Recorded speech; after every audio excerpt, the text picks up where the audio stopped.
محترم ناظرین، السلام علیکم ورحمۃ اللہ وبرکاتہ۔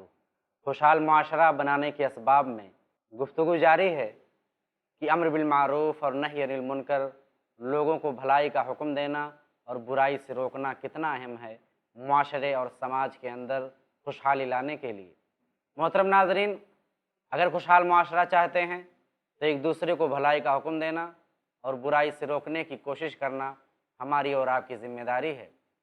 جس بھی معاشرے اور سماج کے اندر بھلائی کا حکم دینا اور برائی سے روکنے کا عمل نہیں ہو رہا ہے، ایسے سماج پر اللہ رب العالمین ہلاکت نازل کرتا ہے، عذاب نازل کرتا ہے۔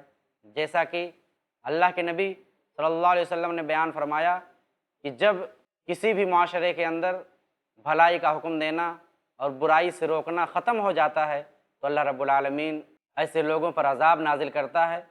اللہ رب العالمین ایسے سماج کے لوگوں کی دعائیں قبول نہیں کرتا، جیسا کہ حضرت عائشہ صدیقہ رضی اللہ تعالیٰ عنہ نے بیان فرمایا، نبی کریم صلی اللہ علیہ وسلم نے حکم دیا، مروا بالمعروف، کہ بھلائی کا حکم دو اور لوگوں کو برائی سے روکو، قبل اس کے کہ تم دعائیں کرو گے تمہاری دعائیں قبول نہیں ہوں گی۔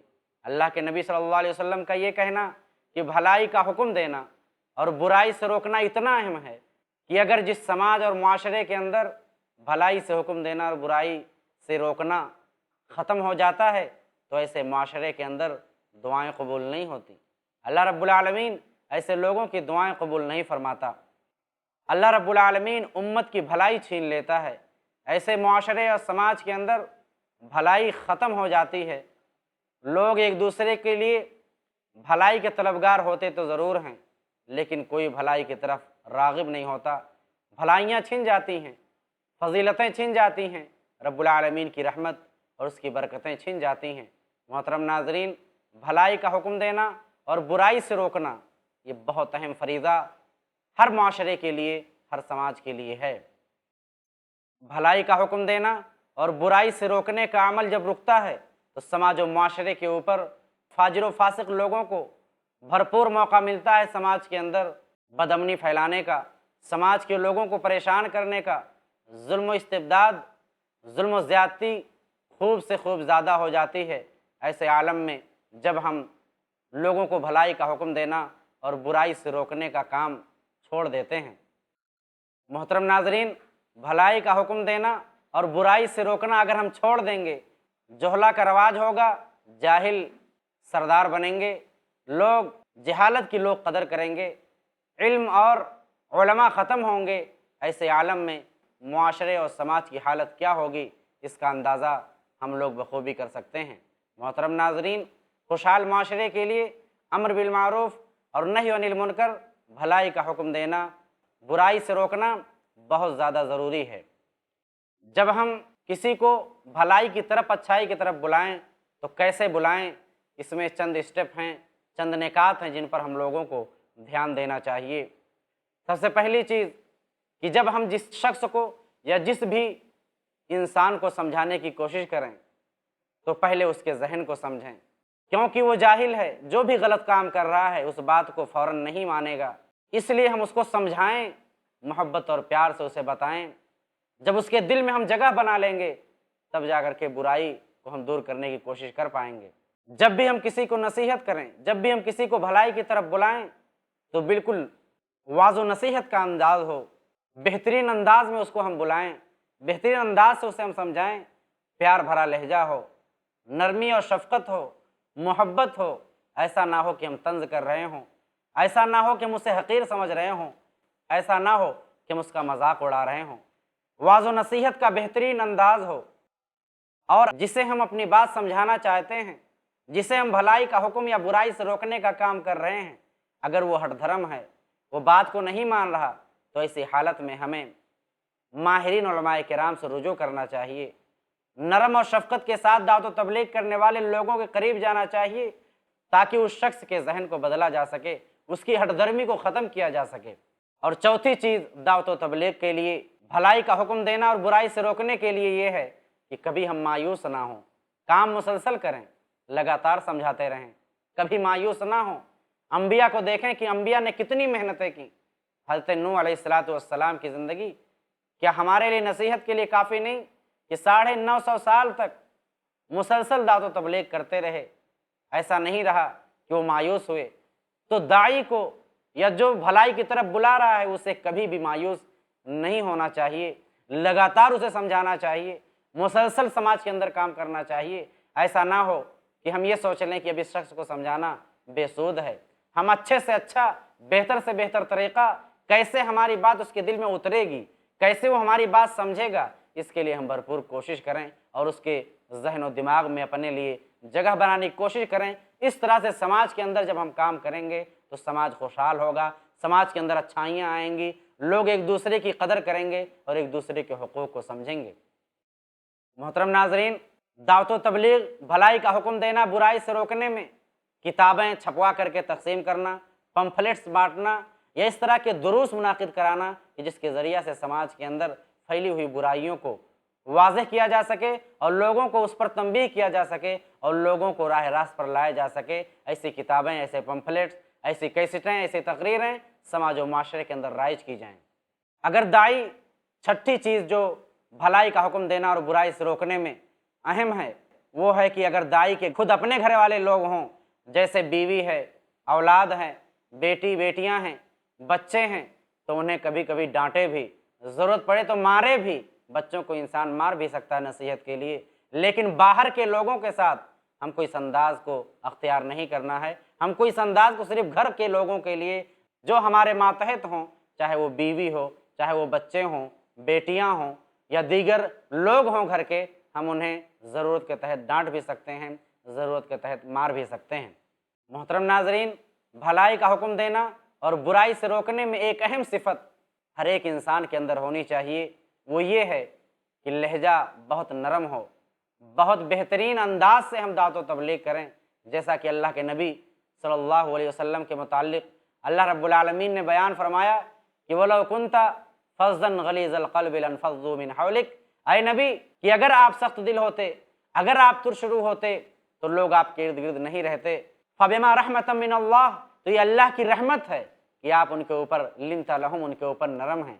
تو ایک داعی کو لوگوں کو بھلائی کی طرف بلانے اور برائی سے روکنے والے کو اپنے اندر نرمی پیدا کرنی چاہیے، اپنے اخلاق کے ذریعہ سے، اپنے کردار کے ذریعہ سے، اپنی بات چیت کے ذریعہ سے، اپنے معاملات کے ذریعہ سے، اپنے حسن اخلاق کے ذریعہ سے ایسا بہترین انداز پیش کرے کہ جب ہم دعوت دیں، جب ہم اسے سمجھائیں سامنے والے کو تو اس کے دل میں بات اتر جائے۔ جیسا کہ رب العالمین نے کہا کہ آپ کا جانی دشمن بھی جگری دوست بن سکتا ہے لیکن ہمارا سلیقہ بہتر ہو، ہمارا انداز اچھا ہو۔ محترم ناظرین، بھلائی کا حکم دینا اور برائی سے روکنے کے چند منازل ہوتے ہیں۔ اللہ کے نبی صلی اللہ علیہ وسلم نے بیان فرمایا من رأى منکم منکرا فلیغیروا بیدہ فإن لم یستطع فبلسانہ فإن لم یستطع فبقلبہ ذلک اضعف الایمان۔ اللہ کے نبی صلی اللہ علیہ وسلم نے بیان فرمایا کہ جب تم میں سے کوئی برائی دیکھے تو اس برائی کو اپنے ہاتھ سے روکے۔ من رأى منکم منکرا فلیغیروا بیدہ، اپنے ہاتھ سے اسے تبدیل کرنے کی اور بدلنے کی کوشش کرے۔ اگر اس کی طاقت نہیں ہے تو زبان سے روکے، اس کی بھی طاقت نہیں ہے، اسے جان کا خطرہ ہے، اسے ایسا محسوس ہو کہ اس پر ظلم ہو سکتا ہے، اس سے لڑائی ہو سکتی ہے، تو ایسے عالم میں دل میں برا جانے، اور یہ سب سے کمزور ایمان ہے۔ آج معاشرے اور سماج کے اندر لوگ برائیاں کرتے ہیں لیکن ہم لوگ اتنا زیادہ سخت دل ہو چکے ہیں کہ ان برائیوں کو برا بھی نہیں سمجھتے، اپنے دلوں میں نفرت بھی نہیں رکھتے۔ محترم ناظرین، ان تمام نکات پر ہم کو غور کرنا ہوگا۔ خوشحال معاشرہ اگر بنانا چاہتے ہیں تو ان نکات کو سنجیدگی سے سمجھیں اور اپنی زندگی میں اسے اتارنے کی کوشش کریں اور لوگوں کو بھلائی کی طرف بلائیں، لوگوں کو برائی سے روکیں۔ جب تک سماج و معاشرے کے اندر لوگ زندہ نہیں رہیں گے، ان کا ضمیر زندہ نہیں رہے گا، ان کے اخلاق و کردار کی حمیت زندہ نہیں رہے گی، تو سماج و معاشرہ بد سے بدترین اور ابتر ہوتا چلا جائے گا، معاشرے کی اصلاح ناممکن ہو جائے گی۔ محترم ناظرین، خوشحال معاشرہ بنانے کے اسباب میں اگلا سبب جو میں آپ حضرات کے سامنے بیان کرنے جا رہا ہوں وہ ہے مساوات، برابری، ایک دوسرے کی برابری۔ آج ہمارے سماج و معاشرے کے اندر ایک دوسرے کی برابری پر اور ایک دوسرے کے اونچ نیچ کا کتنا ہم خیال رکھتے ہیں، اس کا اندازہ ہم خود کرتے رہتے ہیں۔ معاشرے کے اندر عجیب و غریب کشمکش ہے، کچھ لوگ اونچے ہیں تو کچھ لوگ نیچے ہیں، کچھ لوگ امیر ہیں تو کچھ لوگ غریب ہیں، کچھ لوگ اعلیٰ خاندان کے ہیں، کچھ لوگ نیچے خاندان کے ہیں۔ محترم ناظرین، یہ اسلام کے مخالف ہے۔ مساوات ہونی چاہیے، سب کے اندر برابری ہو، جیسا کہ اللہ رب العالمین نے بیان فرمایا کہ وَلَقَدْ كَرَّمْنَا بَنِي آدَمَ وَحَمَلْنَاهُمْ فِي الْبَرِّ وَالْبَحْرِ وَرَزَقْنَاهُمْ مِنَ الطَّيِّبَاتِ وَفَضَّلْنَاهُمْ عَلَىٰ كَثِيرٍ مِّمَّنْ خَلَقْنَا تفضیلا، کہ اللہ رب العالمین نے کہا کہ مخلوقات یا آپس میں انسان جو ایک دوسرے کو نیچ اور اونچ کا فرق کر رہے ہیں، اللہ رب العالمین کے نزدیک اس کا کوئی فرق نہیں ہے۔ اللہ رب العالمین نے ایک انسان ہونے کے ناطے تمام انسانوں کو فضیلت دی ہے۔ اللہ رب العالمین نے تمام مخلوقات پر ہم انسانوں کو فضیلت دی ہے۔ یہ نہیں کہ کچھ انسانوں میں سے کچھ انسانوں کو فضیلت دی، اللہ رب العالمین کے نزدیک اس کی کوئی اہمیت نہیں۔ اللہ رب العالمین اس کے سخت مخالف ہے۔ بندوں کے اندر اس طرح کے اونچ نیچ کا اللہ رب العالمین اخلاقیات کو برداشت نہیں کرتا۔ محترم ناظرین، اللہ رب العالمین نے بندوں کے درمیان جو تمیز کی ہے وہ نیکی اور پرہیزگاری کی ہے۔ جو انسان اچھا ہو، جو انسان پرہیزگار ہو، اللہ رب العالمین کے نزدیک وہ انسان اچھا ہے۔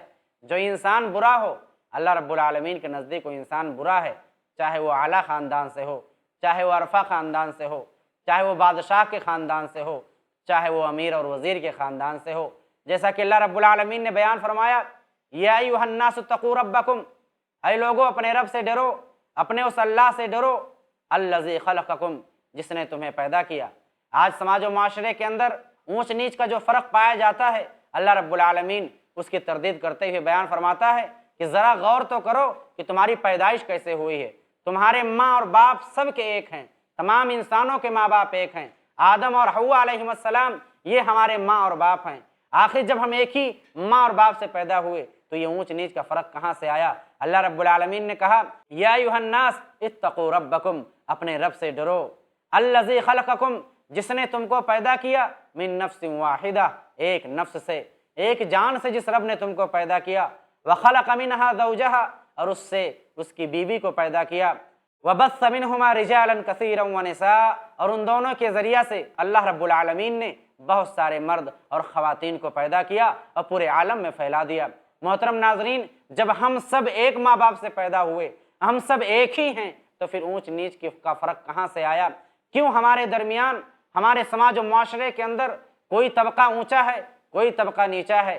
اونچے طبقے کے لوگ نیچے طبقے کے لوگوں کو برداشت نہیں کر سکتے، ان سے معاملات نہیں رکھ سکتے، ان سے کاروبار نہیں کر سکتے، ان سے شادیاں نہیں کر سکتے۔ یہ رب العالمین کی منشا کے سخت مخالف ہے۔ اللہ رب العالمین نے ضرور لوگوں کو مختلف شعبوں اور مختلف قبیلوں میں بانٹا، لیکن مقصد رب العالمین کا یہ نہیں کہ لوگ آپس میں اونچ نیچ کا فرق کر کے ایک دوسرے کو حقیر سمجھنے لگ جائیں، ایک دوسرے کو نیچا دکھانے کی کوشش کرنے لگ جائیں۔ اللہ رب العالمین اس کے سخت مخالف ہے۔ اللہ رب العالمین نے ارشاد فرمایا، یا ایھا الناس انا خلقناکم من ذکر و انثی، کہ اے لوگو بے شک ہم نے آپ کو پیدا کیا ایک مرد اور ایک عورت کے ذریعہ سے، وجعلناکم شعوبا وقبائل، اور ہم نے تمہیں مختلف شعبوں اور مختلف قبیلوں میں بانٹ دیا، لتعارفوا، تاکہ ایک دوسرے کو پہچان سکو۔ یعنی رب العالمین نے جو مختلف خاندان بنائے، جو مختلف قبیلے بنائے، جو مختلف شعبوں میں بانٹا انسانوں کو، مقصد رب العالمین کا یہ تھا کہ تاکہ لوگ ایک دوسرے کو پہچان سکیں، ایک دوسرے کو سمجھ سکیں، ایک دوسرے کے قریب آ سکیں، ان کے درمیان ایسا نہ ہو کہ گڑبڑ ہو جائے معاملہ۔ لیکن آج معاملہ بالکل الٹا ہو گیا۔ رب العالمین نے پہچان کے لیے یہ سب بنایا تھا، لیکن لوگوں نے اونچ نیچ کا فرق کرنا شروع کر دیا، جس سے آج معاشرہ بدحالی کی طرف جا رہا ہے۔ معاشرے کے لوگ بدحال ہو رہے ہیں، بدامنی پھیل رہی ہے، امن و شانتی نام کی کوئی چیز نہیں مل رہی۔ محترم ناظرین، آئیے ذرا نبی محترم صلی اللہ علیہ وسلم کی اس حدیث کی روشنی میں ذرا غور کریں کہ نبی محترم صلی اللہ علیہ وسلم مساوات کا کتنا قدر کرتے تھے، مساوات کا کتنا خیال کرتے تھے، ایک دوسرے کے لیے برابری کا کتنا خیال کرتے تھے۔ ایک مرتبہ حضرت ابوذر رضی اللہ تعالیٰ عنہ جو عربی نسل کے تھے، حضرت بلال رضی اللہ تعالیٰ عنہ کو جو کہ حبشی تھے، غلام تھے، عجمی تھے، عربی نہیں تھے، انہیں بلا کر کے کہا، اے کالی کلوٹی کے بیٹے، اللہ کے نبی صلی اللہ علیہ وسلم نے یہ الفاظ کیا سنے؟ اللہ کے نبی صلی اللہ علیہ وسلم بہت سخت ناراض ہوئے، سخت غصہ کیا۔ فوراً آپ صلی اللہ علیہ وسلم نے حضرت ابوذر رضی اللہ تعالیٰ عنہ کو ڈانٹا اور نصیحت کی اور کہا، اے ابوذر، تمہارے اندر جاہلیت کی چیزیں پائی جا رہی ہیں۔ یہ جاہلیت کی چیزیں ہیں کہ لوگ ایک دوسرے کو حقیر سمجھیں،